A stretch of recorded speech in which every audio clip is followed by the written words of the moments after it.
Yo, what's up? Happy birthday! At nandito na naman nga ulit ako. And now we're starting over again. Wow! Simulan natin to sa birthday ni Sir Philip. September 15 pa lang pala ito. Dahil busy ang birthday boy, nilibre niya na lang kami. Binigyan kami ng pera, tas magsamji na lang daw. At may sinama nga pala kaming pabigat. Charot. Ito yung pinakahihintay naming libre na galing sa Comelec. Paraiso.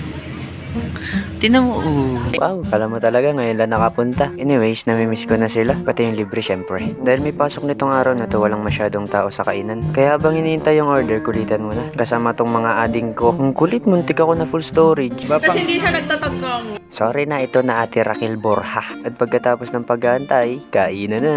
Mukha naman kayang-kaya naming ubusin dahil sa size pa lang ng mga kasama ko. Lamon! Puti ko kamo sa camera. Filter. Kakampi ko siya ngayon. Mag-full storage yan.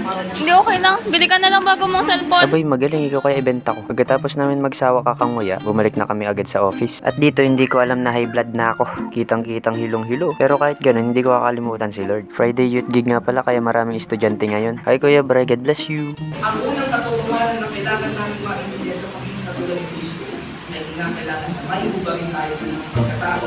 Pero dapat natin musubok ang bagong pagkatao natin for the new self ng buhay niya. Pero tandaan mo, Ouch, emotional bago damage. man ang lahat, hindi magbabago ang identity mo sa Panginoon. Amen. It is all of His grace.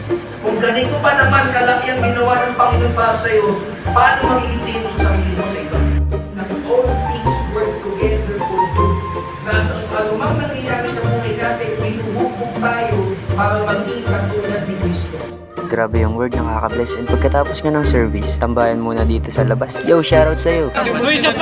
Isa pa ba? At dahil hindi pa namin feel umuwi, tumambay muna kami sa plaza. Wala lang baliwan, tulad nun, no? Kaya bye-bye na, see you next time!